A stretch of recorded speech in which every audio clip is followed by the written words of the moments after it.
So we want to introduce ourselves to the malaria parasites, how they look morphologically, the different species.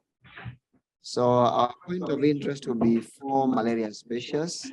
So we want to look at the 4 common malaria parasites. And then we recognize their parts and the stages. In this, recognizing their parts and the stages, we want to look at diagnostic features for us to be able to identify the specific species in terms of how each species present in terms of the characteristics in the thick and in the thin films. Then that will be able to introduce us now to quantification.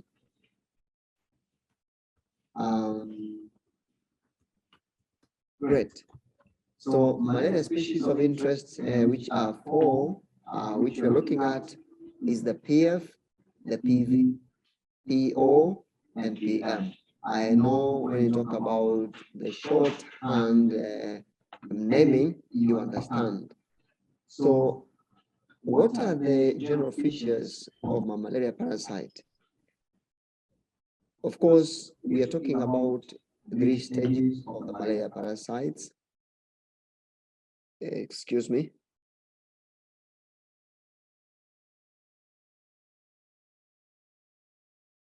Sorry. We are looking at the 3 stages of malaria species, that is the trophozoids, the schizoids, and the gametocytes.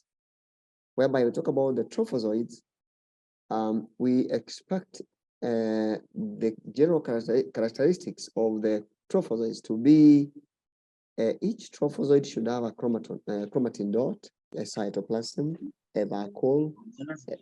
We're looking at the pigments, and pigments here, they're supposed to be in the parasite. And then there's something else I've not mentioned here. In the host cell, we have the host cell, but of course in the host cell, there is a feature we shall look at for each species, which is the stippling. Now, chromatin dots, this one tells us about the nucleus of this parasite. When we talk about the cytoplasm, we're looking at the ring-shaped feature of this malaria parasite, and it usually stains blue. This one doesn't change with the stages, so it usually stains bluish. And now we have the pigments. The pigments, these are the byproducts which are produced by the parasites as they metabolize, and they usually depend on the color of each pigments in every species. It depends on now the specific species. They may be brown, they may be black, they may be yellow, or to call them the greenish tinge. Yes, so those colors will depend on the species. Now we have the stippling. I've not mentioned about the stippling. The stippling will also depend on each species. The host cell may present very specific for each species, either enlarged, not enlarged, slightly enlarged, or like double enlarged, or even slightly smaller as compared to the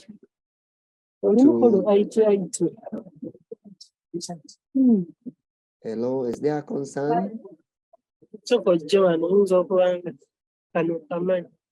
Hello. Okay. Kindly, if there is any concern, put it on chat. So thanks. So now we go to the developmental stages. So we talked about the trophozoids, the schizoids. Those are the trophozoids there. The developmental stages we've talked about are the trophozoids, the schizoids, and the gametocytes. The trophozoids and schizoids, we call them their sexual stages, and the gametocytes, we call them the sexual stages, whereby the characteristics of each species gives, especially the schizoids and the gametocytes, they give us characteristics as per every plasmodium species. But trophozoids, quite a number of ring or early stages of the trophozoites. We call them the ring stages, the early rings. They share how they look like, but we'll see some of the differences which we expect when you look at our slides under the microscopes. So now the schizoids,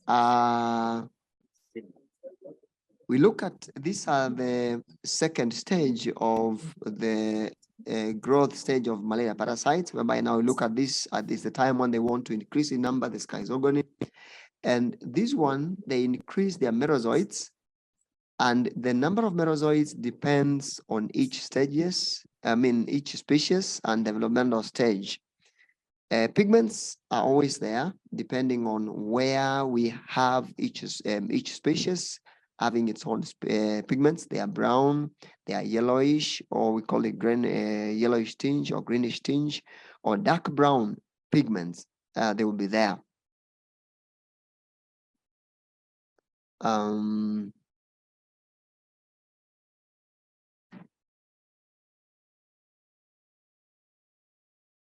Okay, now we talked about the pigments.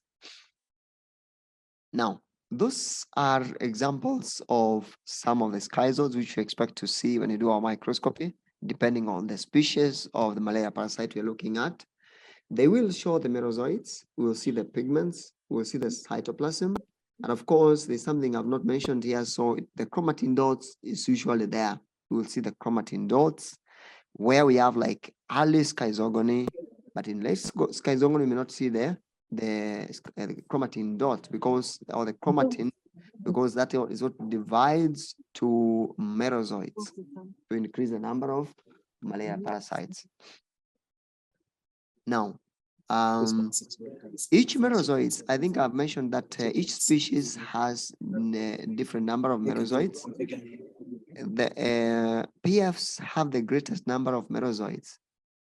That is in schizogony. They may go even up to 42, 12 to 30, they may go up to 42. It's followed by vivax. Vivax are usually 18 or so. They can even go to 24 merozoites.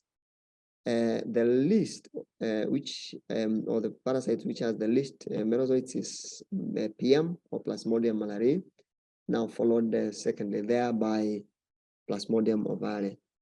The pigments, we've talked about the dark pigments for PF, the brownish pigments or the yellowish brown pigments for PM, or the greenish tinge, the dark brown pigments for PO, and the golden brown pigments for the PVs. Now,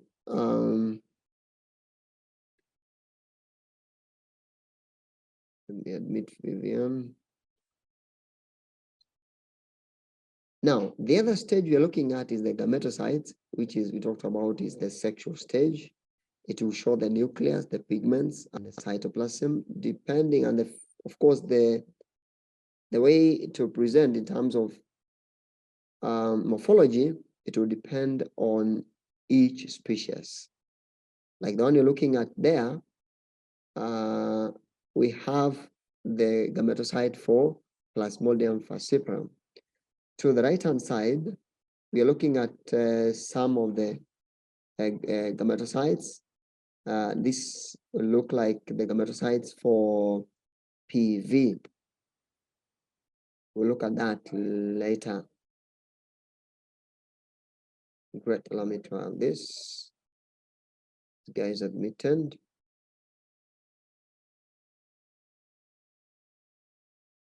So great, let's continue.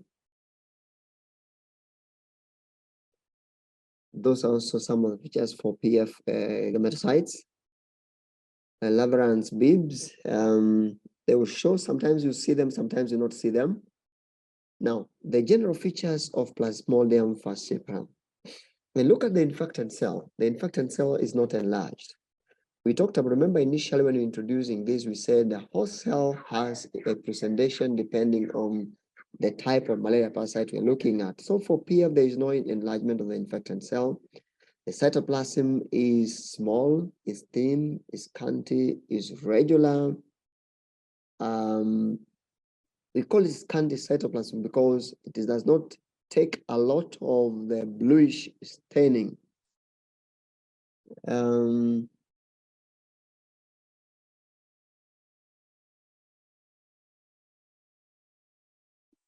Excuse me.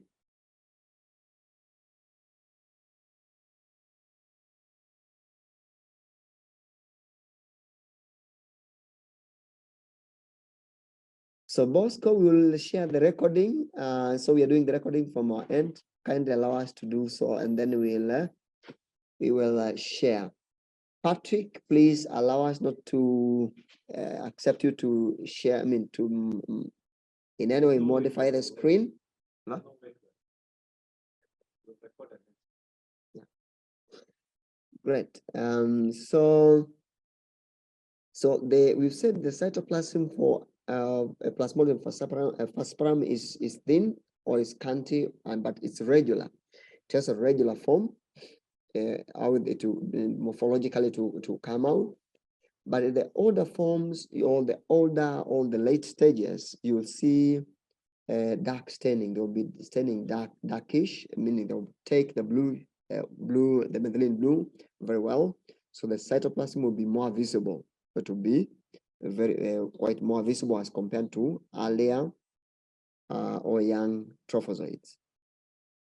The chromatin dot is also small, is regular. It may be single, or we may have double chromatins. And that is a characteristic for PF. Also in the host cell, you may find more than one parasite or multiple infection. That is also another feature for Plasmodium falciparum. Now, in circulation, mature trophozoids and schizoids tend to stick into the peripheral circulation. We call that sequestration. That's why mostly we do not see a lot of mature trophozoids, and of course, schizoids, you rarely see them when it comes to PF. You rarely see the schizoids, but mature trophozoids, sometimes you may see them, sometimes you may not see them because of the sequestration. So we call that, like in the late trophozoids, you'll see some Plasmodium falciparum, what you call the trophozoids, which will have the Maure clefts forming very well. That will tell you that these are mature ones, or they are the late trophozoites for PF.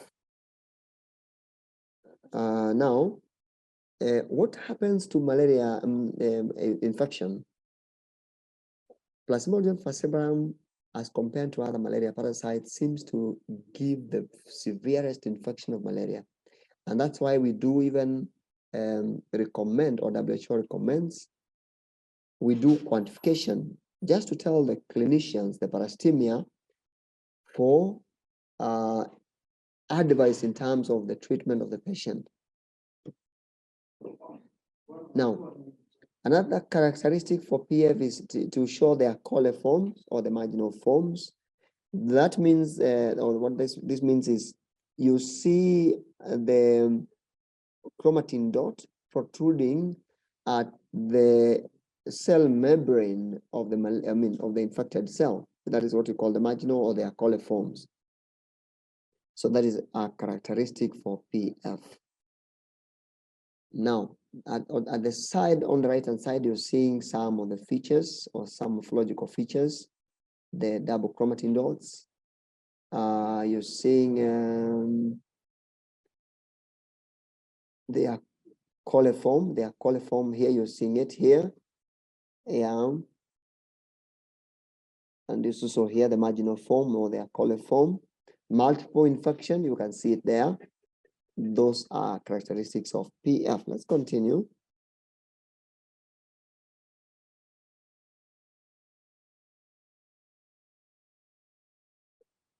That is a slide showing trophozoids of Plasmodium falciparum. This is in the big film. You'll see numerous, or you can see numerous trophozoids there. You can see their scanty cytoplasms. You can see some of them have double chromatin dots. And I think I already mentioned that is the The light trophozoites, you rarely see them in peripheral circulation. Now, I think we mentioned all that. Dark pigments. So these show dark pigmentation, but this pigmentation is rarely seen during microscopy. It's not very easily seen for PF. So you rarely see pigments when you're looking at that PF. Now, let's go to the presentation of the red blood cells, the infected with the PF. So they will show stipplings. I mentioned earlier that these are features we'll see in malaria parasites. For PF, we call them Malaria clefts.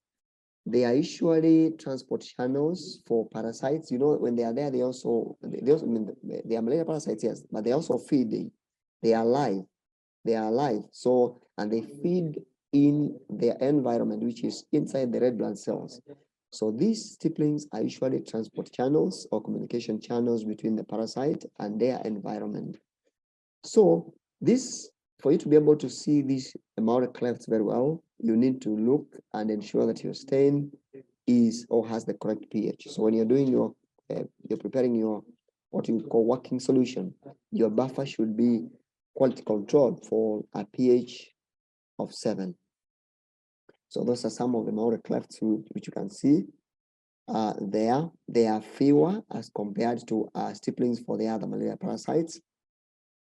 They are usually not regular. The angular striations, they're not very regular.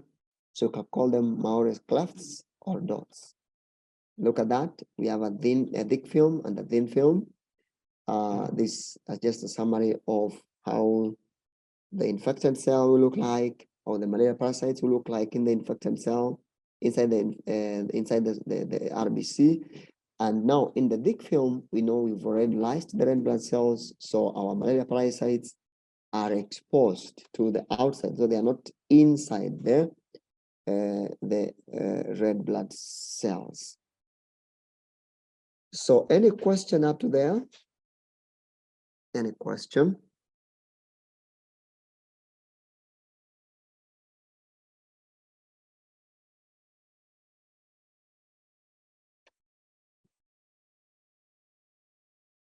If there is no question, I think we can continue. So in the thin film, that is what we are looking at. I think that is the last slide. Then from there, we go to the next parasite. No, the next stage, which is the schizoids, sorry. Now, the schizoids, you said we cannot see them in circulation because of the sequestration.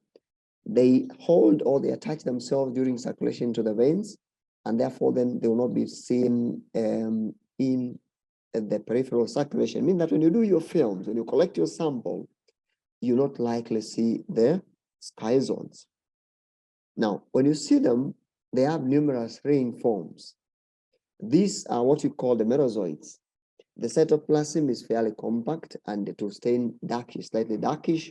Remember, we talked about dark staining for the what we call the pigments for PF.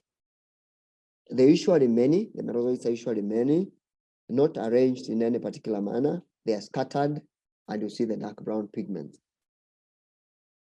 This is how they look like. We actually have the advantage of seeing them in circulation.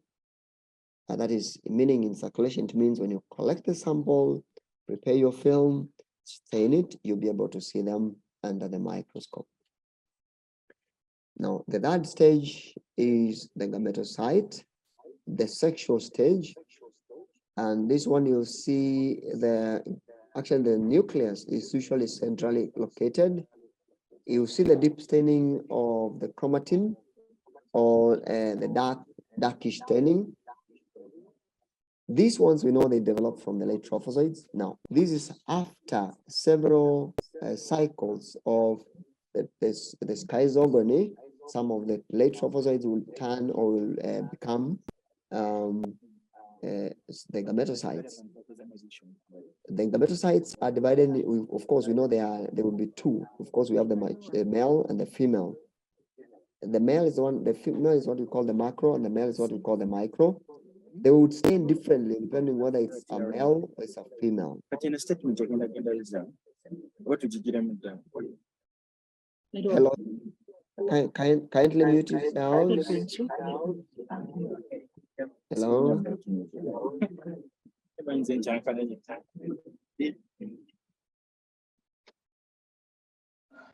Now let's continue. So we've said that gametocytes will present differently depending whether it's a macrogametocyte or microgametocyte. Whereby for the female gametocyte, the macro, it will be more bluish, and the micro, which is the male, it will be more pinkish. That is for PF. That's how they'll look like. We've seen the Laveran's beams, and it's showing clear there for that slide, which was examined there. These are some of the slides which we examined, and we're able to identify the gametocytes. Great. Any question up to there? There were some concerns I was hearing people talking about. Great. Are we together?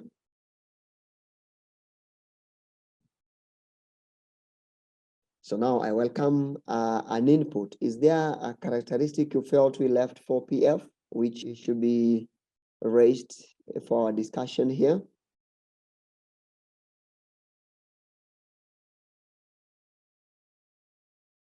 Hello, Immaculate, are you there? Great. Okay, let's continue. So now we go to the next parasite, which is the Plasmodium malariae. Plasmodium malariae has regular shape and the size are moderate. What do we mean here? So we're looking at PM having they're inside the infected cell or inside the RBC. The RBC may be show the normal shape, not enlarged, but sometimes we may have the infected cell slightly smaller or getting smaller. Malaria usually infects the normal sites, but they have that characteristic of making them, I don't know, somewhat smaller. Is kind of very unique about them. So infected cells may seem smaller in the normal, than the normal size of the red blood cells. There is not likely to be a multiple infection here. You'll not see two parasites in a cell or in an RBC. You'll not see marginal forms. So that helps you to differentiate Plasmodium malariae from Plasmodium falciparum. One thing we need to note here is the trophozoids will look very similar, unless you look at what we call the thin. You're able to pick on the thin cytoplasm of the PF, which will be now be able to be differentiated from the thin, the slightly thick cytoplasm of P. malariae. They usually show banding. Banding, this one, the band will be shown, or they will show across the infected red blood cell, across the diameter of the infected cell, like that. You can see that figure there.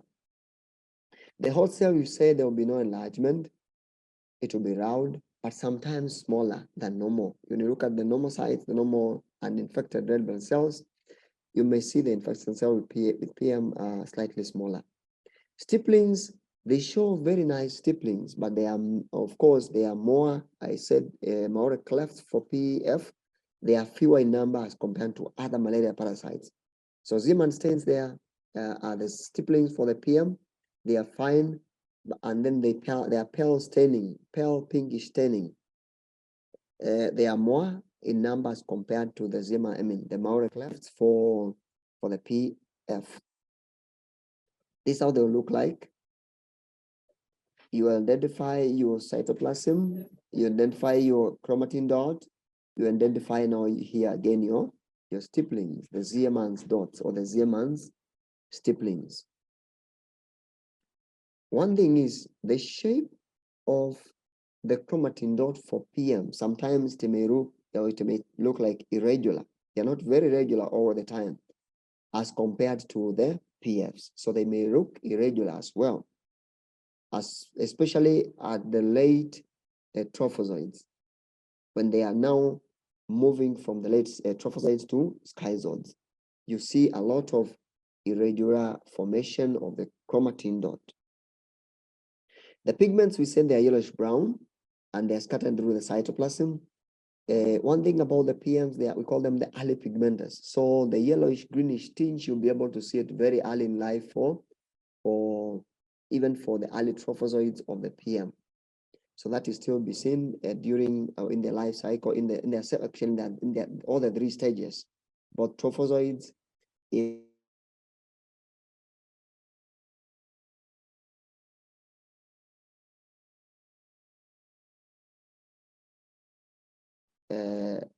they look or they share a lot of characteristics with what you call the late trophozoites. This is how they look like. The malaria, you can see them there. Those are drawings. Let's look at them I've just mentioned about that. So these are all the features will look like, the characteristic features when you do the microscopy. This is what you're likely to see. The banding, the ring actually, it looks like the wedding ring for us who are married. I think you understand, talk about the wedding rings. The ladies' handbag, those who guys who visit the social joints, you see the opener type here, the opener type here for the late trophozoites of the Plasmodium malariae. The yellowish greenish tinge, you can see it actually in every stage, in the trophozoites, in the late trophozoites as well. You can see them there. Now, that is what you'll see when you maybe some of the examined slides with the PMs. You'll see that. The bud, you can see it there. The bud is still there again here for this. And this looks like a lady's handbag or the opener type. Now we go to the sky zones. We've already mentioned that earlier that PMs have the least number of merozoites. They're usually around 6 to 12. And they are arranged in a particular kind of an arrangement. We call it the rosette formation. The infected RBCs may be normal in size or they may be smaller, just as we mentioned earlier. So even at this stage, you will see that, you're likely to see that. The thin films, you'll see that kind of a feature. And the thick film, you'll see those kinds of features there as well. We look at them under the microscope on the slides, you're likely to see that. The rosette formation, especially this one showed very clearly, very nicely. Yeah, this kind of distorted. So you may see some distortions because during preparation of the films, you may crash. During the formation of films, you may distort the features. So they may likely look like a little bit distorted. So you need to be careful, and when you're doing your examination, just to ensure that you pick the characteristic features very well. Great. The gametocytes. The gametocytes, we've said you are not likely to see them in circulation. You may confuse them with the late trophozoites, but of course, the enlarged, the infected cell is not enlarged. It may look smaller. It may look normal in size. They are round and they are compact. I've said, already mentioned that they are hard to distinguish because you may confuse them with the late trophozoites. Except that you may not see clearly the vacuole. Now, for you to be able to differentiate, because we said one of the features for you to be able to say, yeah, this is a malaria parasite, there has to be a vacuole. Unless it's in what's called the late, as malaria grows, malaria parasites grows, they may fail and actually may miss the vacuole. Yeah. So at that particular time, they're similar to trophozoites, but you will not see the vacuole, or you may even see it. Of course, I'm not saying that you cannot see it. You may see it, depending on even the way the malaria parasite is lying in the cell, or even after lysing of the cell. You can see the granules and the pigments there. The greenish yellowish tinge or the yellow pigments. You see them also in the gametocytes. The male and the female, or the micro and the macro, they are similar, and you may not be able to differentiate them.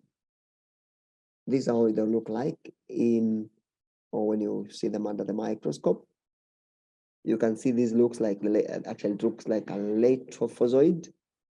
Also this one as well.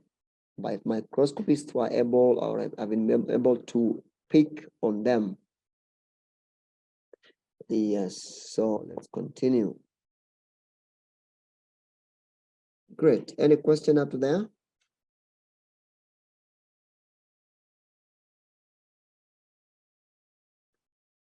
Immaculate, are you there with the team? Yeah, we are there, Michael. You are following. Yes, we are following. Thank you. So let's go to the third species, which is the Plasmodium ovale. So ovale, now the previously talked parasites we've talked about, we've said they share characteristics in terms of there is no enlargement of the infected cell, that's one. But for one, you may see the infected cell being smaller than normal. And then we talked about the pigmentations. One of them, you're not likely to see the pigments.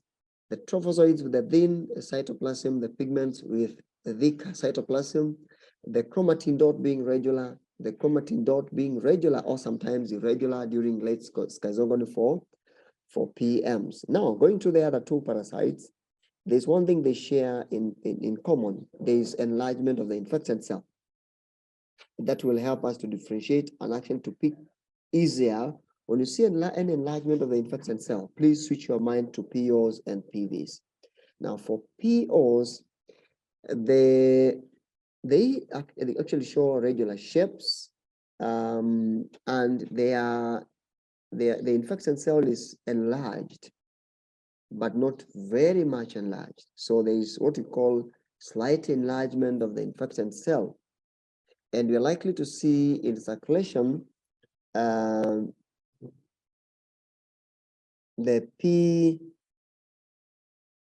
POs, what we call the trophozoids. We're likely to see the trophozoids in circulation. The schizoids and the gametocytes, they are a little bit difficult to determine because they actually we do not see them in circulation oftenly.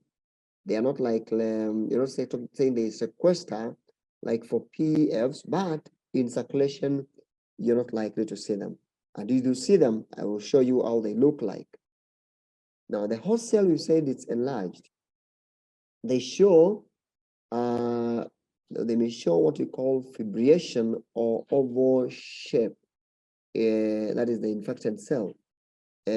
Because when you sometimes you spread the smear, you may see the oval shape forming, but actually is a characteristic for POs to have that characteristic of oval shape and fibrillation.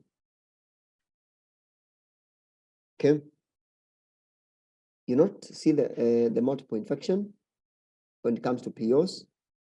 You may see it in PV and PF. They share in terms of the multiple infection. I mean, more than one parasite in an infected red blood cell is what we call multiple infection. So stipplings, the stipplings for POs, we call them James dots. They are large, they are coarse, and easily noticeable. Here we are comparing with the stipplings for Plasmodium vivax, which is, we call them the Schuffner's dots.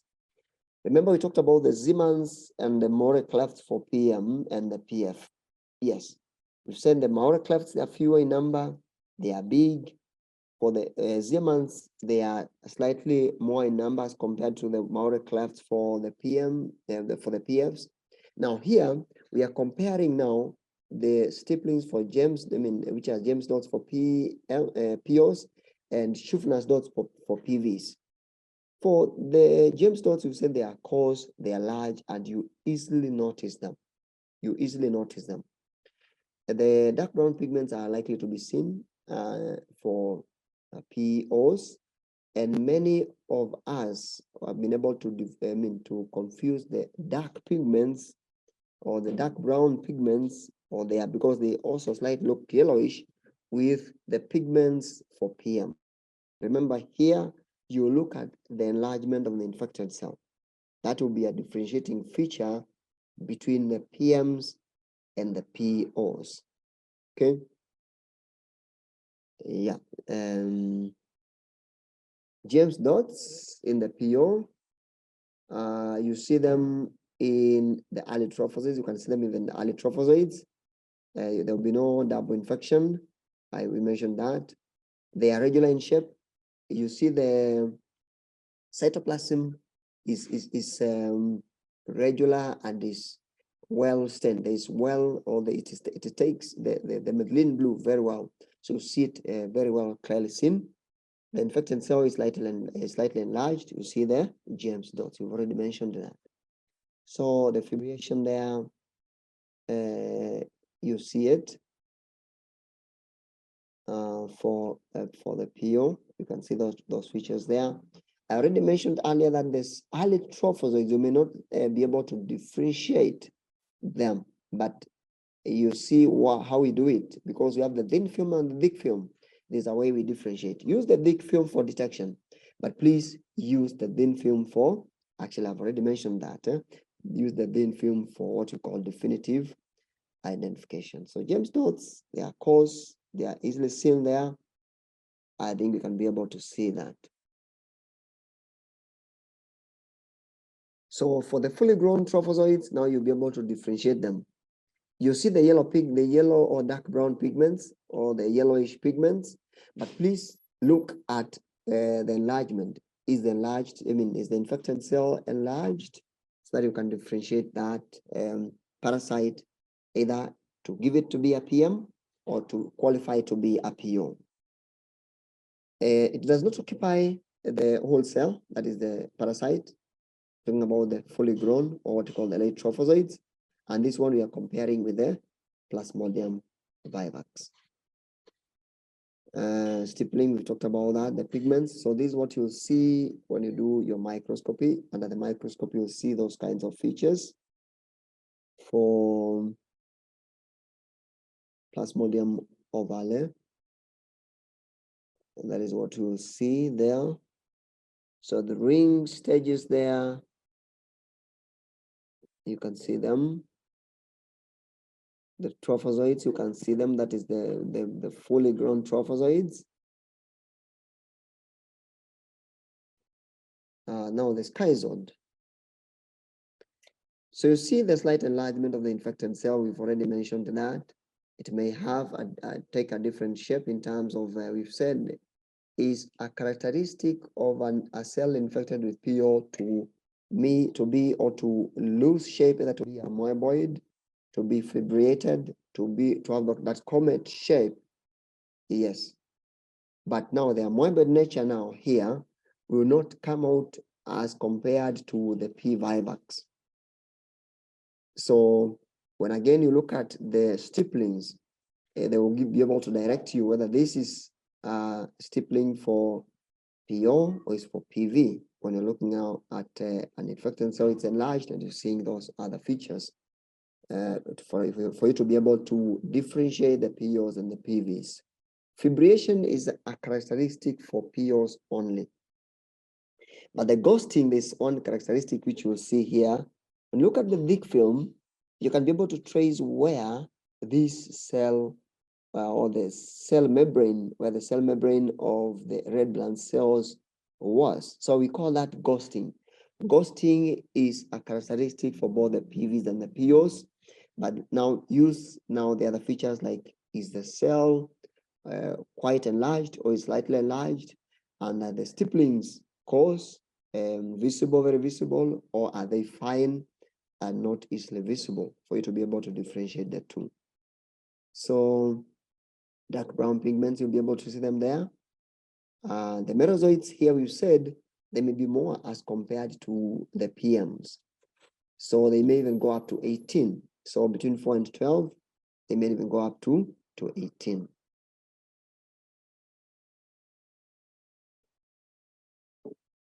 Great. So let's go to now see the some of the microscope, some of the parasites under microscope here. This is how they look like.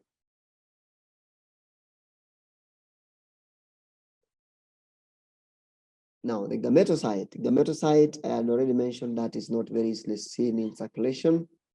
They will still show enlargement of the infected cell. There will be O4, you'll see fibrillations. You're not likely to pick them very clearly because they may resemble also the late trophozoites. You've seen the late trophozoites, they will also kind of fail up to like a third or 2/3 of the infected cell. So you'll not be able to pick them very, very easily as well. You may confuse them with the late trophozoites as well. But you see the fibrillation as compared to now the vivax, which doesn't show fibrillation. You see the GEMS dots, which are clearly seen their cause.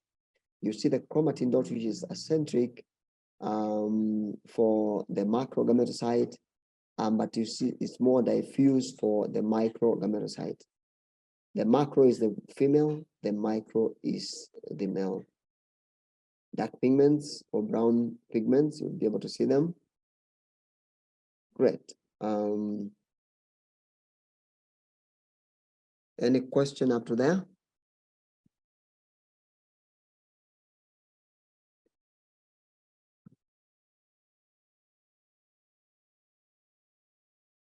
Immaculate, are we together with the team? Yes, please, Michael, we are together. Thank We're you. enjoying the session so far. Thank you.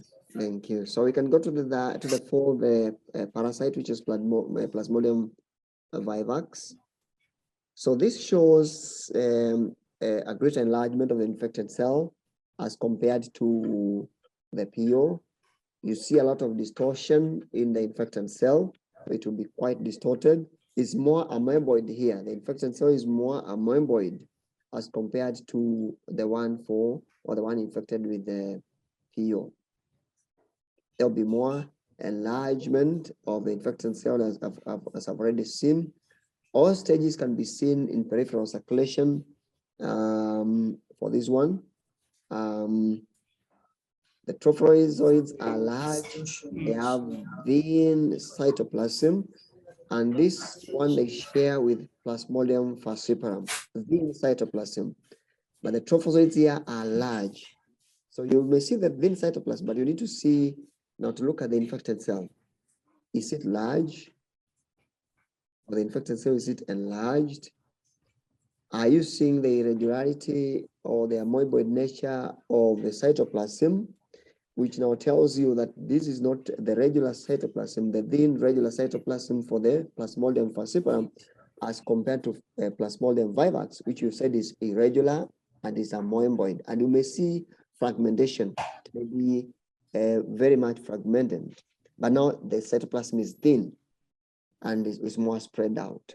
We've said because it's actually the trophozoid is larger as compared to that of the Plasmodium vivax. Plasmodium falciparum. Double chromatin dots can be seen. So this they share with the PF.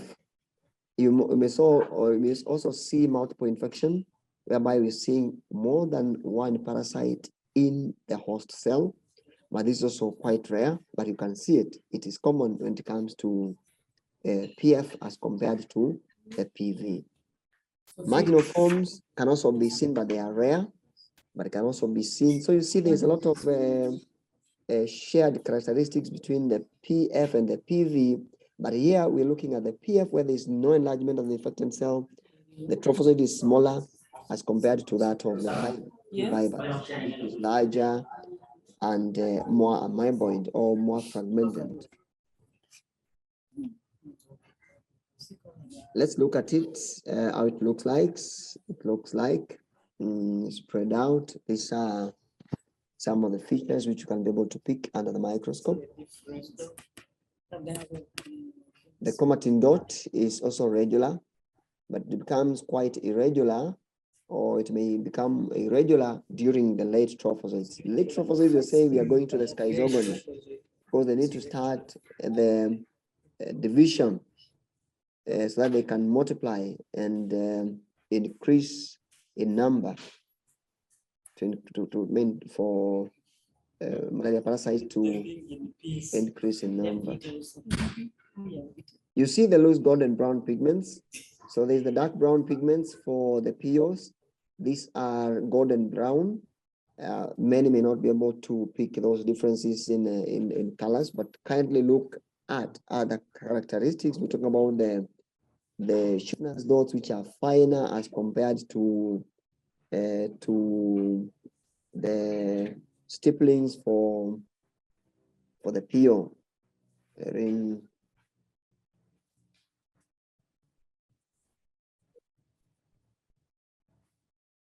So I've said the James dots for PO, they are regular, I mean they are coarse as compared to Schwanner's dots for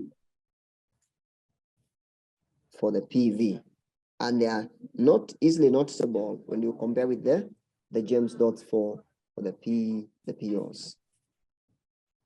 So at the late trophozoids, the cytoplasm is more spread out, is more fragmented, but you'll be able to see the Schwanner's dots. So you see more fragmentation at the late stages, or we call the late trophozoids. This is how they look like under the thin film. This is how they look like under the thin film. So even during microscopy, you may miss that this is the cytoplasm for this malaria parasite, and you pick only one edge of this fragmented. Yeah, you see a lot of fragmentation here. Even this one, when it's lysed under the thick film, when the cell is lysed, you may miss some of the cytoplasm, and then you think this is maybe PF. Yeah. This is how they look like under some of the slides which we were able to examine. This is how they look like. You can see a lot of fragmentation here of this. And you can also see a lot of fragmentation here for this. You can see a lot of fragmentation for this as well. Yeah. Inside the cell, this is a thin film. The schizoids, you see double enlargement of the infected cell again here. You see distortion of the infected cell. We've talked about this, they are more amoeboid. You see the James dots. No, the James dots. You see the Schwanner's dots. They are finer as compared to James dots for POs. You see the dark or golden brown pigments as compared to dark brown pigments for the POs. Yeah. Large. It will fill, or to be able to fill the whole or completely fill the infected cell, as compared to the POs, which will not fill the infected cell completely. Yeah, let's continue. So loose yellow-brown pigments, the golden brown pigments use loose yellow, golden brown, yellow brown. Yeah, you see that? Yeah. And the schizoids, this is how they look like under the microscope. This is the thin film. So we said vivax also have a higher number of merozoids. They are not arranged in any particular format as compared to the PM. So none other is arranged in a particular format except the PMs. The merozoids are many in number as compared to the other two, that is the POs and PMs, but they are fewer in number as compared to the PF. This is how they will look like. These under the microscope, and these are thick films, lysed. Yeah, look at that. That is the gametocytes. Now go to the gametocytes. Gametocytes will look like that. So gametocytes, when you examine them, you may miss them even for some of the cellular elements. You may miss them for some of cellular elements, especially if the pH of your stain is not very well controlled to the correct pH, which is required 7.2. Now, let me do a summary, briefly, a summary of what you've just gone through. And now, for malaria parasites, Some of them will show what we call, there are those which will infect young RBCs, normal RBCs, and like for PF, it will affect almost all red blood cells, both young and mature RBCs. But for PM, it's likely, or it more infects what we call the normal sites, the normal red blood cells, the mature red blood cells.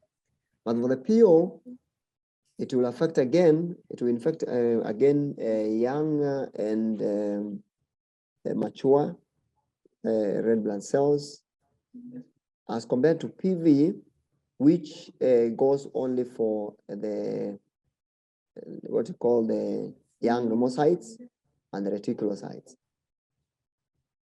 or the what you call the immature red blood cells. There are those parasites which will show enlargement of the infected cell. There are those which will not show enlargement of the infected cell. It will be either normal or slightly smaller. And that is for the PM and the PF, the infected cell will be normal in size, but for the PM, it may be smaller. Yeah. When you see enlargement of the infected cells, think about the POs and the PVs. But for the PO, it will be the enlargement won't be that much. It will be there will be slight enlargement of the infected cell. Kindly, any concern? I can hear some people talking. Any concern? You can raise it through the chat, please. Now, the stippling, we've talked about the stippling, the Malaria clefts for PF. They are fewer in number. We are likely to see them in late trophozoites, and they're usually larger, bigger. You'll be able to clearly see them, but they are very few in numbers.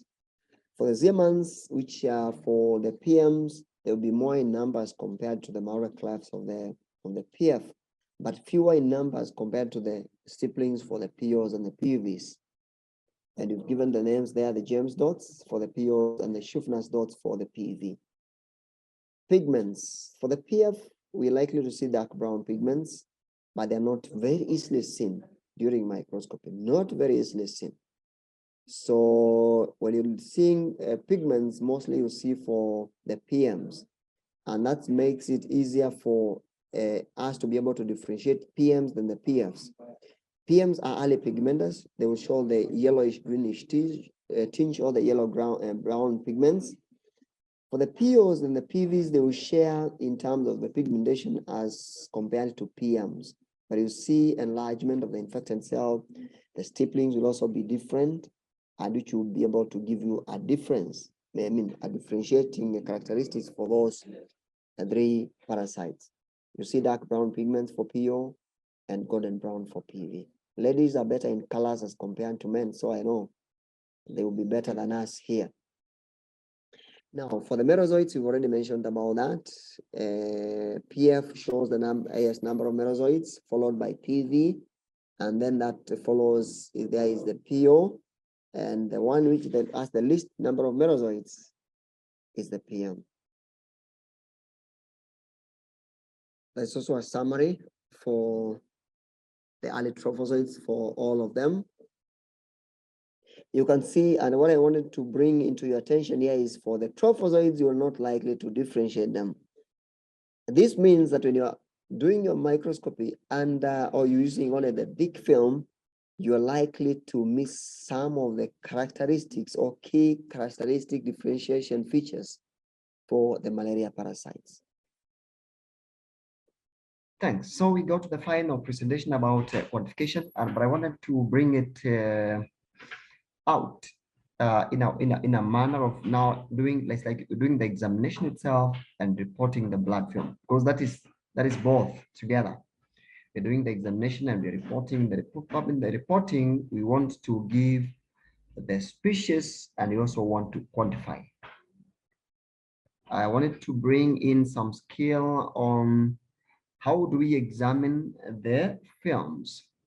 Then we do quality check for our slides, be able to recognize different species stages, and I'll also be able to explain the importance of parasite quantification, and we'll be able to see how we do quantification in using the thick and thin films. Of course, there was some concern and request that we talk about the reporting of quantification in microliters or per microliter of blood, which is now the standard reporting format. So when you do your films, a microscope, that is in doing your microscopy, you can either do horizontal, you can do vertical, depending on what you feel is comfortable for you. What you need to avoid here is repetition, because repetition is what causes even some of the quantification reports or results to be wrong. Guys not be able to move from one film to the next and be able to quantify the malaria parasites, or even repeating quantification for what already, or the parasites which have already been counted. So do vertical or horizontal, what you feel is comfortable for you. Do a quality check for your slides before reading and reporting them. Use power 10 and power 40 to check the quality of the staining. Look at the large blood parasites, if they are there, any other parasite apart from, because remember when you're doing your blood film microscopy, you may see other features. Let's not be blind to reporting only what we want to look for. We're looking for malaria parasites and you see some other blood parasites like Babesia, you report them. Do not just be only glued to what you're looking at, like you're looking for plasmodium. Look at your thickness, the area of your ideal thickness when it comes to your thin films. And then you can also be able to check whether you have a lot of debris or maybe debris in your films. Now, to examine your blood film, now we're talking about the examination. Now we're looking for blood parasites or malaria parasites using 100 eye power field lens. So we are supposed to examine at least 100 eye power fields. In other words, you're saying like scan through your slide or your film before you report it as negative. So take more time with the negative slide. That is what we mean here.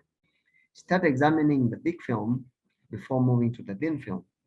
Why? Because the thick film, we use it for what we call detection, and we use the thin film for definitive identification. For those guys who are preparing only thin films in their facilities, they need to maybe check on something and maybe rethink about preparing both thick and thin films, because in the thin film, you may miss parasites or plasmodium parasites where there is low parasitemia. But in the thick film where you've done your concentration, you're likely to pick them if they are there. So start examining with the thick film first before you go to the thin film. Now, do a systematic examination of your thin film. Like you said, use horizontal or use vertical, whatever you feel it is comfortable for you, but be systematic, moving from one stage to the next, ensuring that you're not repeating and you're not moving your film from one film to the next and leaving a lot of space in there. You're supposed to ensure you mark. It's like a marking when you're moving from your thin film, from one field to the next, to the right or to the left. Have a feature which will help you to identify yourself or to identify yourself as having moved to the next film, or you're still in the previous film. In the thick film, confirm the species of the parasites which are present at a particular time. There are people who are able to do it even the definitive identification using the thick films. But practically we say use the thick film for detection, do your definitive identification using the thin film. But you can also confirm the species using the thick film if you have that skill, skill in yourself. Now, if certain use the thin film to confirm the species. Thin films, we said, are for the definitive morphological identification. In that, why I use, I'm talking about the definitive morphological features here is because in the thin film, you'll be able to relate with the infected red blood cell and compare it with an infected red blood cell. So you see other features we've talked about, which are enlargement of the infected cell, maybe the double enlargement or slightly enlarged. You'll be able to see all that and now be able to relate with the features which you've examined using the thick film. Now,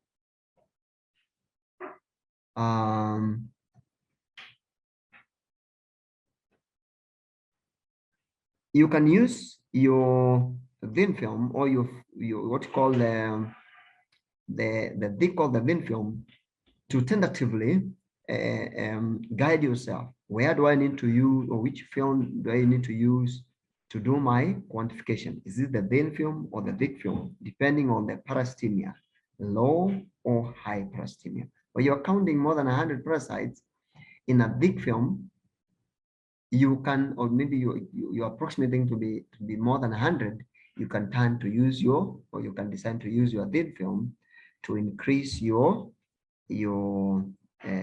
accuracy, because in the thin film, it means at a particular moment, using the thick film, you may miss some malaria parasites, or you may even count more than what is actually in the film, repeating actually, because there are so many.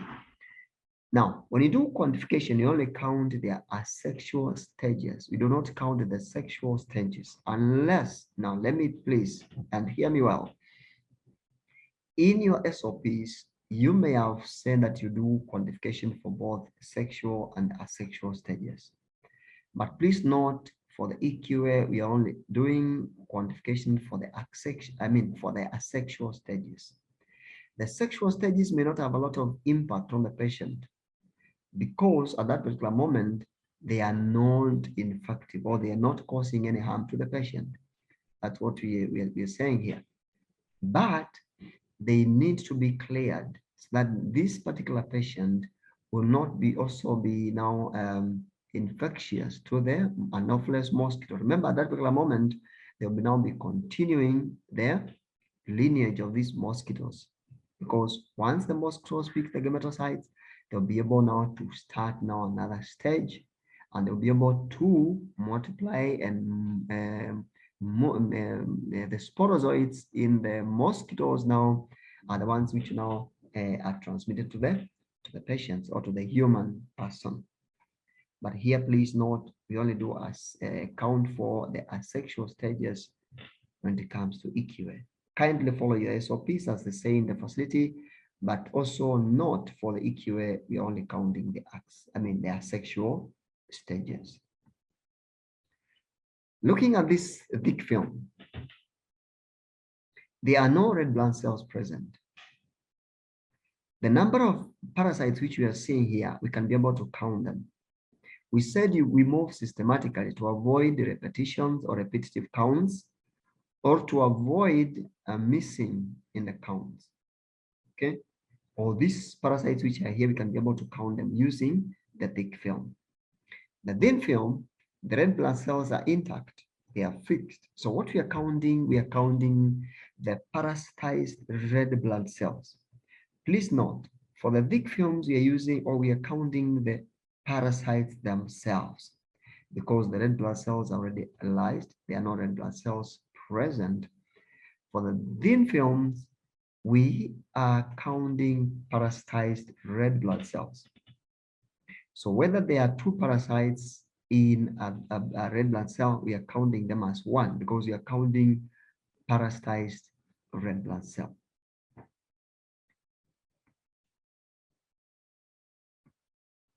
Good. How do we do this parasite counting?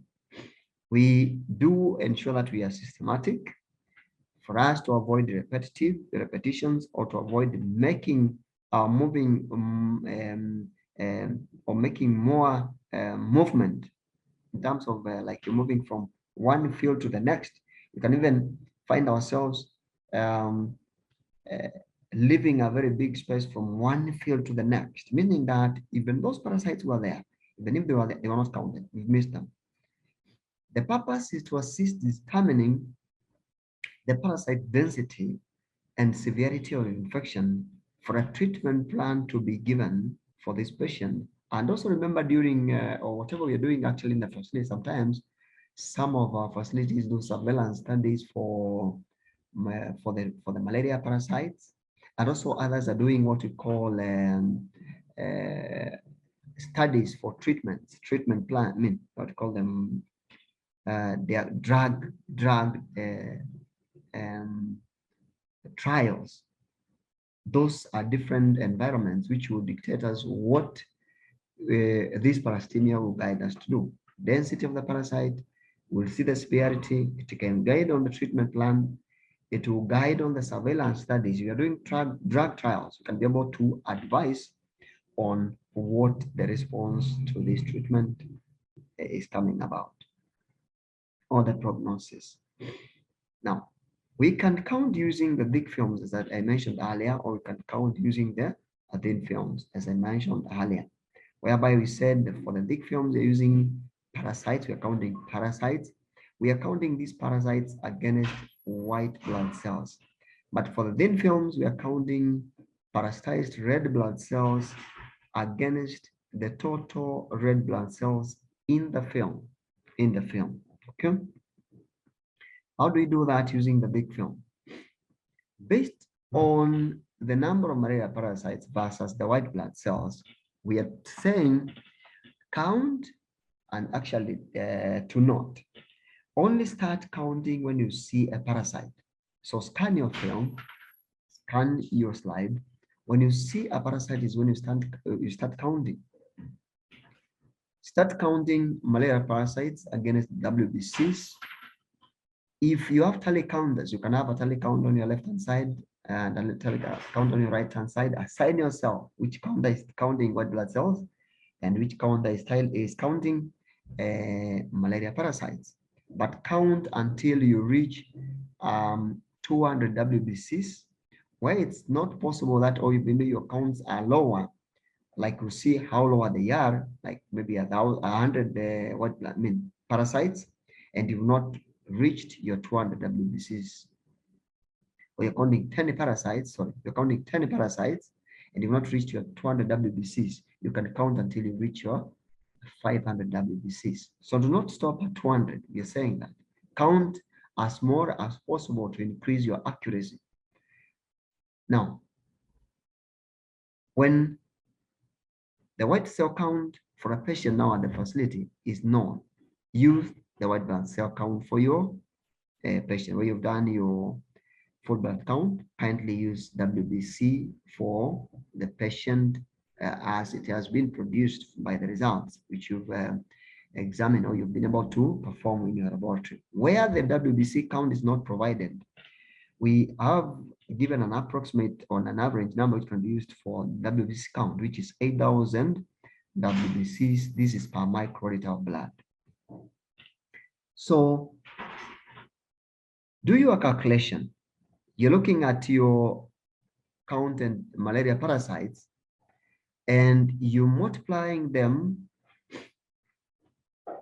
by the 8,000 WBCs, or the value you've got for the WBC for your patient in the facility, and this you divide by the number of WBCs which you've counted in your film.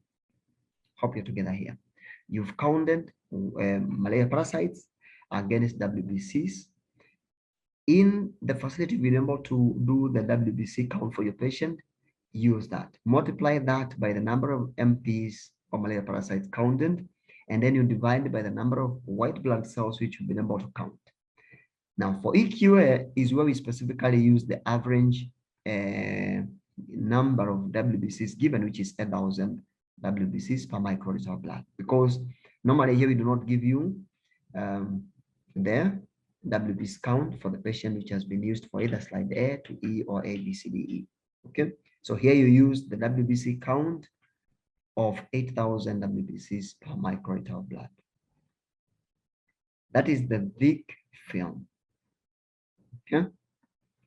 This is the formula, as I've just mentioned. Number of counted malaria parasites, you multiply by 8,000, or the results of the WBC count for the patient, then you divide by the number of WBCs. So this gives you the result, gives you results per microliter of blood. This gives you results per microliter of blood. That is number of parasites per microliter of blood. That was an example which I did there. 95 WBCs, malaria parasites were counted against 502 WBCs. So when you multiply that by 8,000, to give you around 1,500 approximately number of malaria parasites per microliter of blood. So we've said move systematically, please, to avoid repetitive counts or missing on some of the parasites as you are moving or you are advancing from one field to the next, So I think I showed an example of the movement there. Have like a feature which will be able to identify, or you'll be able to identify as your end of the field, so that as you go to the next field, you'll be able to move systematically. Good.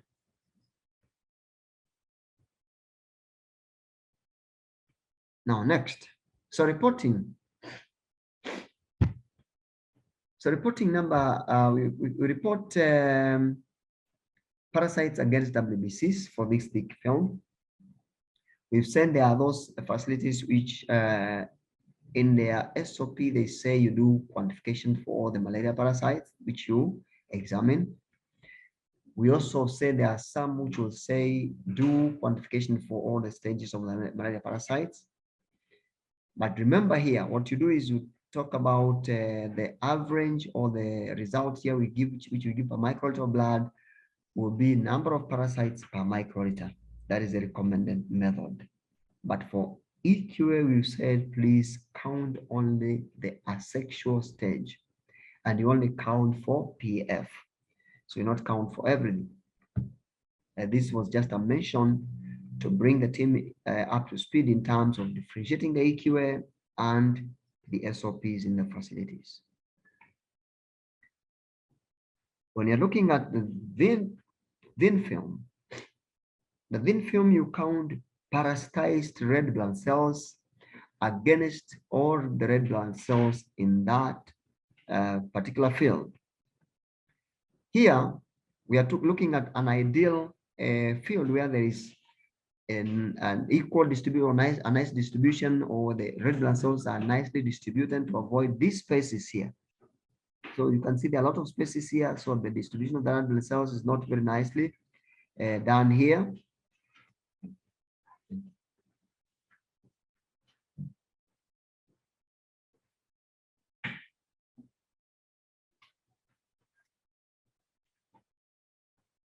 So these are some of the mistakes which we make during microscopy.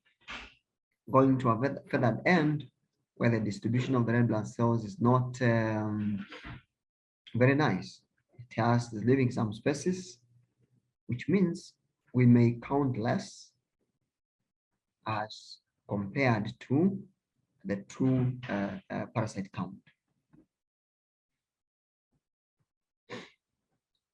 So this is suitable only, we've said, actually, I think I mentioned this earlier. This is very suitable when you have hyperasthenia, and whereby you cannot be able to do quantification using the thick films. So we count parasitized red blood cells against all the red blood cells. So for that end, select the ideal area where the red blood cells are evenly distributed, not overlapping, no large gaps of them. So now you can do an estimate of your count. In the first like 3 to 4 fields, get an estimate of the red blood cells per field. This to help you to quickly be able to identify like the number of total red blood cells in each field. So count and now do the average of those fields. When you do that, like for example, you do that average. Maybe you say that one field you've counted 450, the other one you've counted 475, the other one you counted 500. Doing average, you find that you're between 450 and 500 there. So get an average of like 475. That's a good average for you if you're going to count. But then we say something I'll mention there about guiding you on how to count. But these are a few it looks like. For that end, choose where you have evenly distributed red cells at tail end. Now, count approximately, like for example, I'm looking at counting whereby I want to count around 5,000 red blood cells. 5,000 red blood cells. So if approximately I've counted that I've approximated my 3 to 4 fields, I have around 475 red blood cells. So meaning that for me to count 5,000 red blood cells, I require to count around how many fields? Around close to between 10 to 12 fields.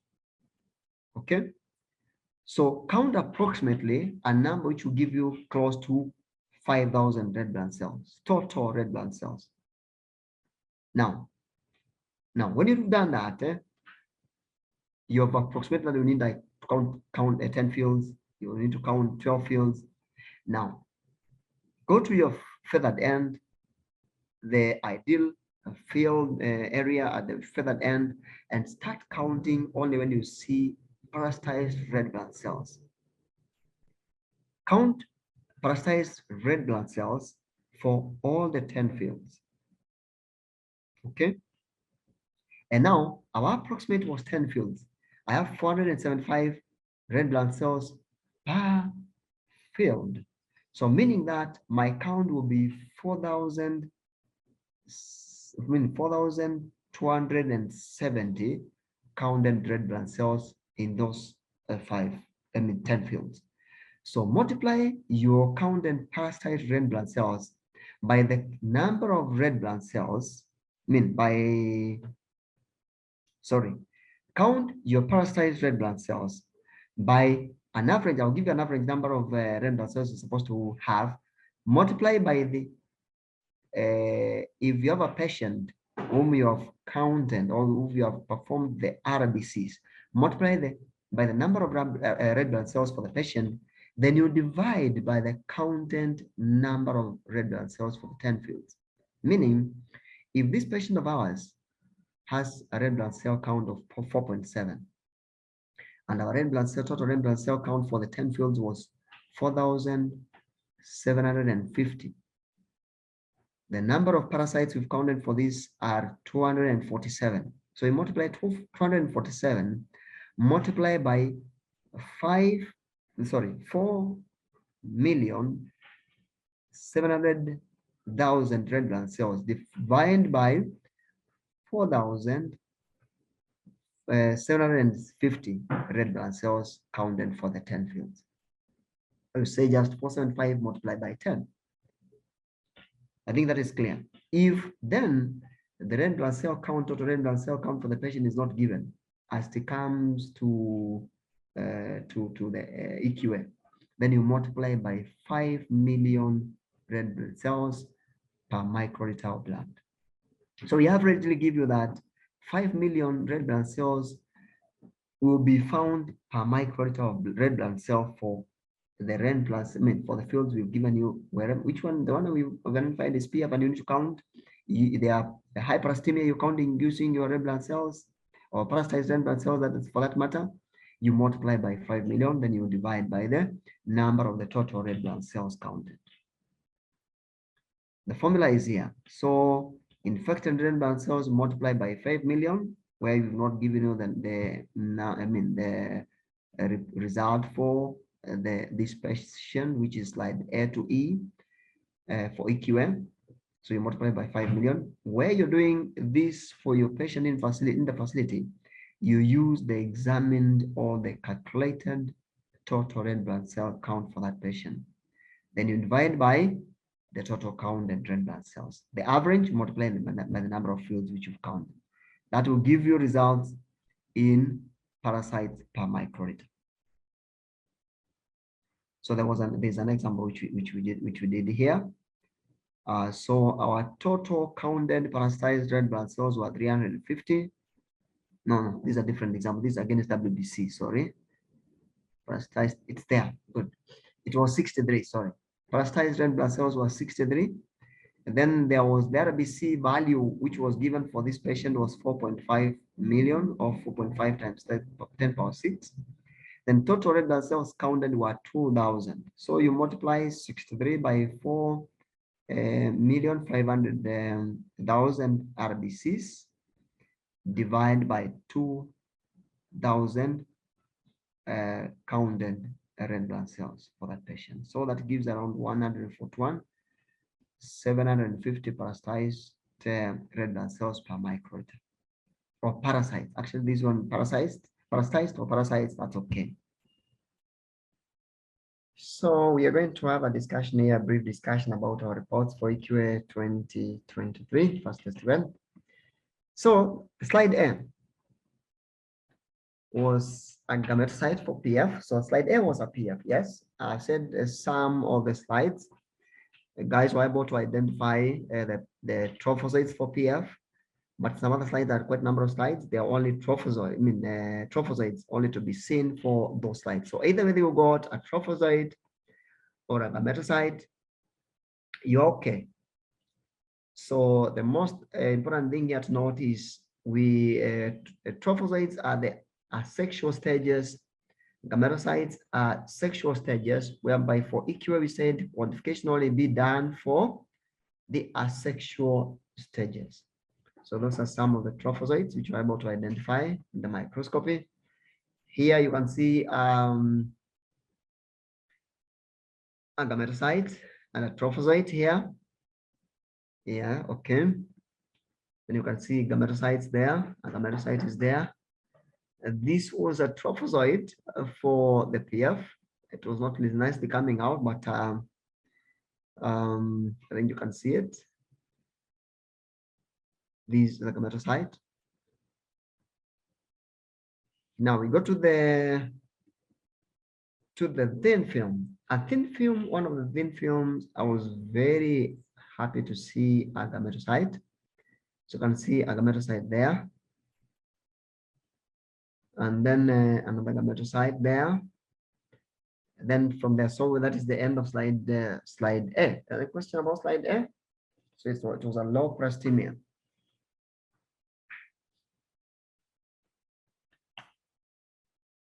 Any question for slide A? Any concern for slide A?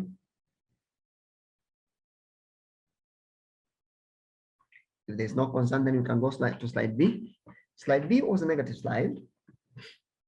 It was an NMPS, no malaria parasite scene. Remember, we say, don't say negative, we say no malaria parasite scene. Why? Because you may miss a parasite and somebody else or a reviewer may look at the slide and see parasites. So that's why we say no malaria parasites scene. So this is how the slide looked like.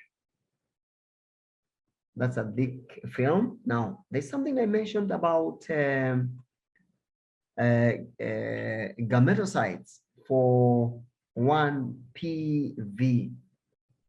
And there are people who picked this slide for a PV simply because of this.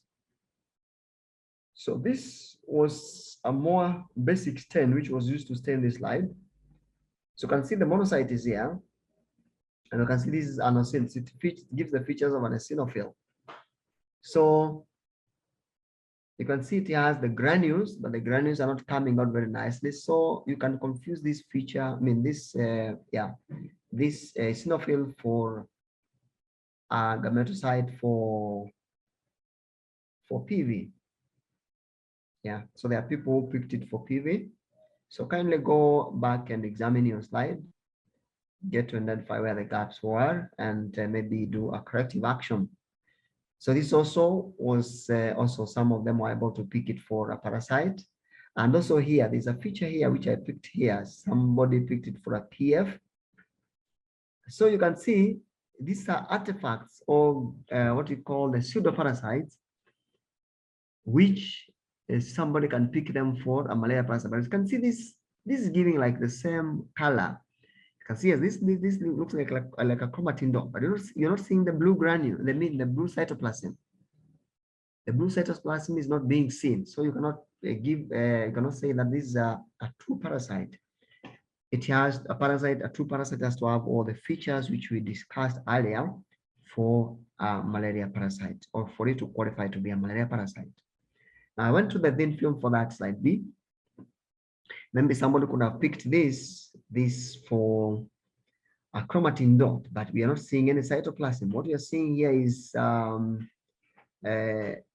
a part of this red blood cell, the vacuole for this, or what you call the center part of the red blood cell. You're not seeing anything to do with the cytoplasm there. Okay, so somebody picked that for a parasite. I don't know how. So it's an artifact. And then also this eosinophil here again comes out again. You're not seeing any chromatin dot here, so we cannot qualify this for a parasite. Yes, we are seeing some things which look like stippling inside the cell, but doesn't qualify to be the stipplings for a malaria parasite, because there's something we are lacking. Two things here: we're lacking the cytoplasm, and we're lacking the chromatin dot.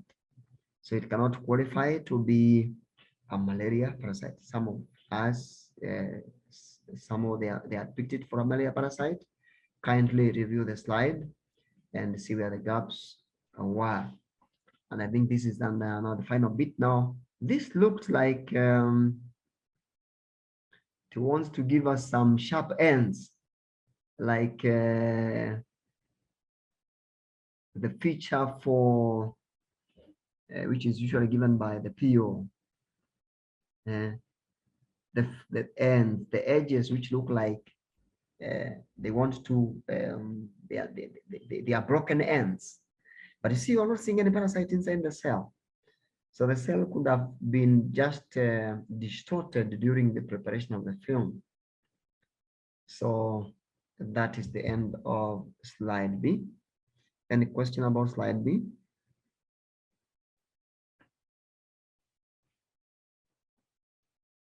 Any question about slide B?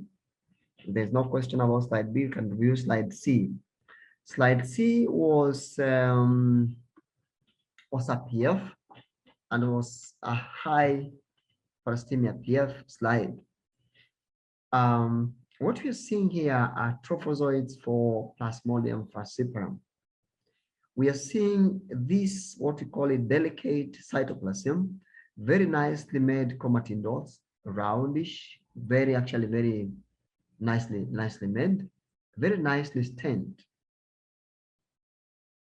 So these are features of trophozoites for Plasmodium falciparum. Those are some of the features there. Now, here somebody could have picked this for another parasite, like maybe or this one for a PV or a P or something like that. But we said you use thick films for what called detection. You must go to the thin film for such features which you feel like they are confusing. You must go to the thin film for what we call definitive identification. So go to the thin film. But these are very thin and delicate cytoplasm, which is a feature for trophozoites for Plasmodium falciparum. Let's go to the thin film. We were able to see these features in the thin film. Now, looking at this, this a very interesting feature which I saw in this film, or this slide C. These are late trophozoites, what we call mature trophozoites for Plasmodium falciparum. You can see the parasite is inside the cell, but you can see the Maurer clefts. You can see the Maurer clefts, and they are few, they are not many. The Maurer clefts here, the Maurer clefts, they are few, even in this one here. But this could have been confused for another parasite because of the red blood cells seems to be amoeboid somehow. But are we seeing other features that do not giving it a feature of PF? One, the red blood cell is not enlarged. Even for this one, the red blood cell is not enlarged. So we are not seeing an enlargement. We're looking at the stippling. The stipplings are not there, which will depict this to be like another malaria parasite. Then we're supposed to still narrow ourselves to PF. Why not going to PM? Because PM, we call them early pigmentous. When I go to a slide which has PM, we'll see how they look like in the thin film and also in the big film. There's some features I have here, some case studies here. So these are late trophozoites or mature trophozoites for Plasmodium falciparum, which are shown very nice Maurer clefts. These also Maurer clefts also shown here. These are still trophozoites for Plasmodium falciparum. Maurer clefts here, they are big. When you look at this and you compare them with either the whatever we call them, the James dots for PO, the James dots for PO are smaller, but they are coarse when you compare them with Schufnert's dots for PV. So this is a feature for the late trophozoites or mature trophozoites for PF. Still here, we're looking at PF. This, during the preparation of this slide, there could have been also the distortion of some of the cells, like this one can confuse you for something else, but this truly is a PF. This is also a PF. You can see a lot of crenation of red blood cells. This could have been caused by maybe the EDTA, maybe the anticoagulant which was used, or maybe these slides were made some time after the blood was collected, meaning that there was effect of maybe causing distortion for the red blood cells, causing crenations. So still those are features for, and then there's something else I've noted here. We look at the reticulocytes. The reticulocytes are usually full of the heme, or we call them the hemoglobin. So they've not yet vacuole, they have not yet formed the vacuole, which is usually the feature for a mature or normocyte, red blood cell, normocytes. So when you compare this infected red blood cell with these are a tick. So comparing these, or what we call the young reticulocytes, young red blood cells. So when you compare, you may say that this is enlarged. It's not enlarged. Compare with now this cell, which is a true normocyte. This one here, and this one here. These are normocytes. You will see there is no enlargement of the infected red blood cell. And of course, again, you're looking at other features. We're not looking at one feature. What we're looking here at are Maurer clefts, which are features for features seen in trophozoites for Plasmodium falciparum. Then I went through these and compared, still again with the white blood cell here. You can see there is no enlargement of the red blood cells, the infected red blood cells here. Still we have some other features here. Yeah, these are trophozoites for PF. These are trophozoites of PF. I was interested in this again here. This looks like, and also here, somebody could have confused it for a PO. However, we're not seeing the James dots. We are not seeing the dark pigments.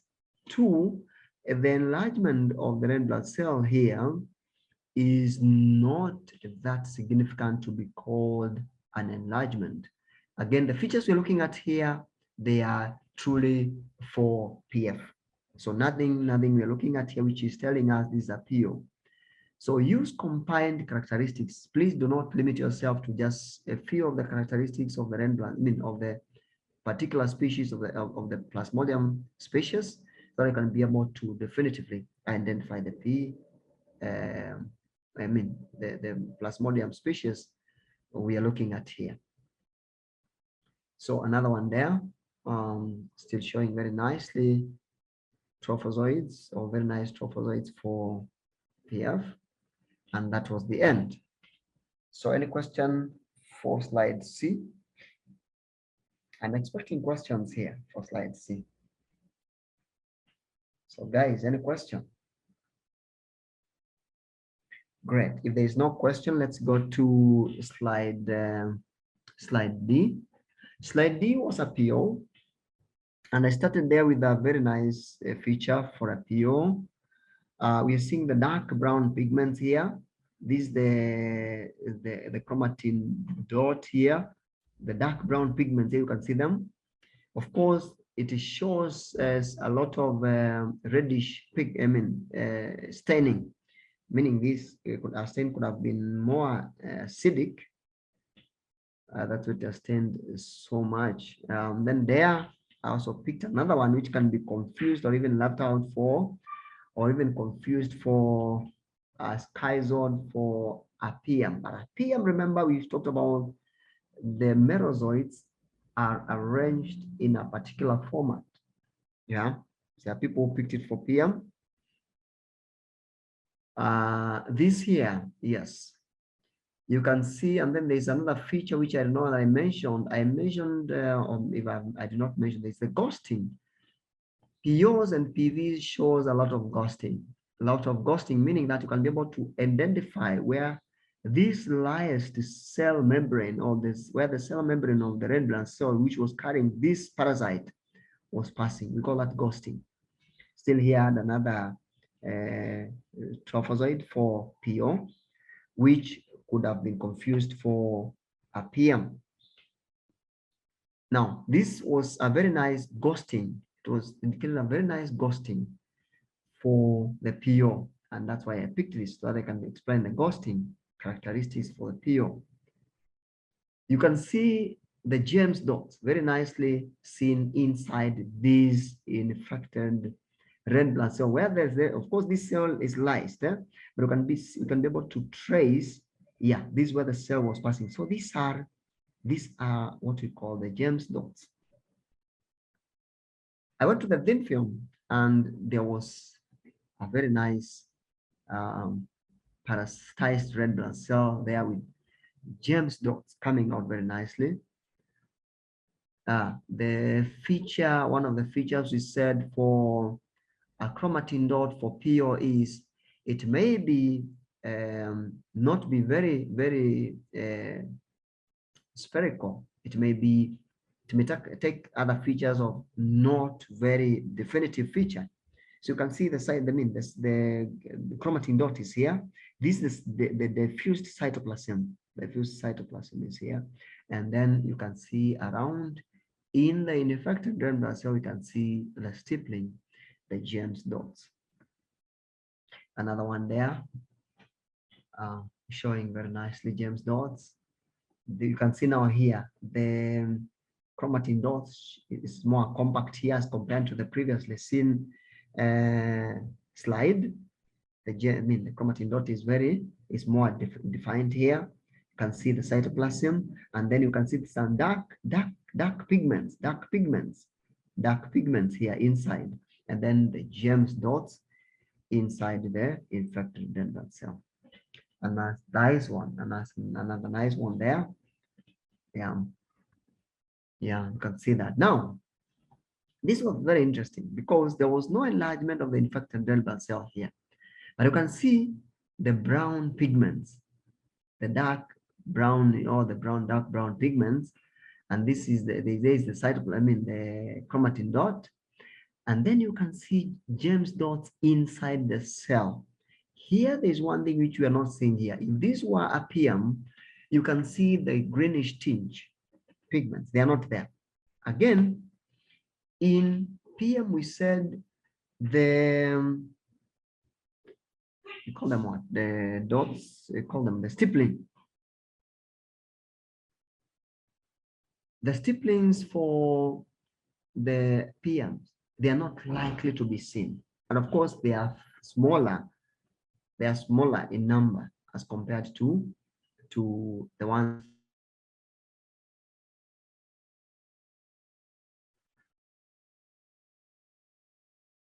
So this one number of them, number of participants may have picked it for a PM, which is not true. Yeah, it shows the features for the PO. Another one there, showing very nice features for a PO. You can see the fibrillation coming out very nicely. The James dots, the chromatin dot, the cytoplasm, which is compact. Yeah. Another one there. And that is the end of slide D. Something I want to jump here, that one I want to jump it. We'll have a discussion about it because I know there could be a question raised about it. Let's go to the PF, the PF-PM, that was slide E. Slide E was a mixed infection of a PF and a PM. This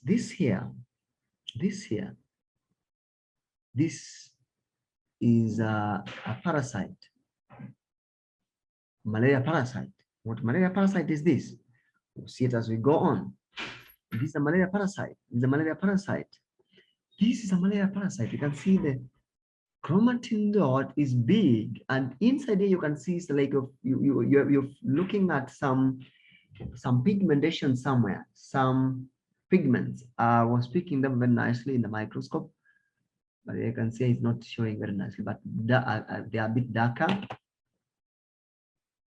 Yeah. Let's go on. Let's go on.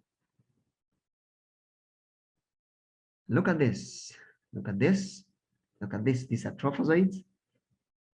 These are trophozoids. This is thin, delicate cytoplasm. Thin, delicate cytoplasm, which shows this is a PF. Many were able to pick the PF, but were not able to pick the PM. This here, a nicely chromatin dot, and then a thick cytoplasm, which is near it and smaller. This is a feature for a PM as compared to this. Yes, look at this and compare with this. Good.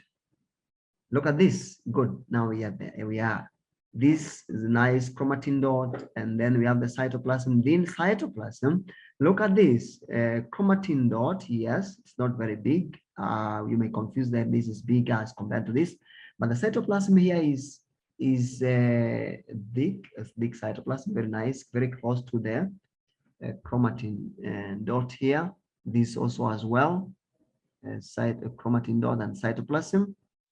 These are features for PMs. Here now we go. This is a chromatin dot, thin cytoplasm. This is an early what called schizoid, now in the early stage, which has only 4 merozoids for a PM. Yeah, so this tells you that there's something you need to look at when it comes to PM. Good. There you go. This is a chromatin dot cytoplasm. This is a chromatin dot, this is cytoplasm for a malaria parasite. We may not be able to definitively identify this parasite here, but let's go to the thin film. Good. There's something I wanted to show you here. I was able to pick an early growing stage of a gametocyte for this slide E. This is a gametocyte for PF. And let's go to the thin film. The thin film, what I was able to pick very nicely were these. Looking at these are a cytoplasm, yes, and this is the chromatin dot here, which is spread out. These are feature for PM. You can see that the infected cell is slightly smaller. as you compare like to this cell next to it. This is a normal site. We said PMs affect or infect normal sites or normal, what we call the mature red blood cells. Yeah, you can see it's smaller. It's smaller. In this feature of the infected red blood cell is smaller. Let's go to this one. This is a feature for a PF. So meaning this is a PF, a trophozoite for a PF. These are trophozoite for a PF. Very nice. This is a trophozoite again for a PM. You can see actually this looks like an opener. Yeah, those we talk about the features, those we've been able to identify with as the features we're talking about for PM. The opener feature, yes, or the handbag feature. You can see this like the holding part for the lady's handbag. Great. And that marks the end of the review for our case study for the first test event 2023, slides A to E for malaria. Thank you.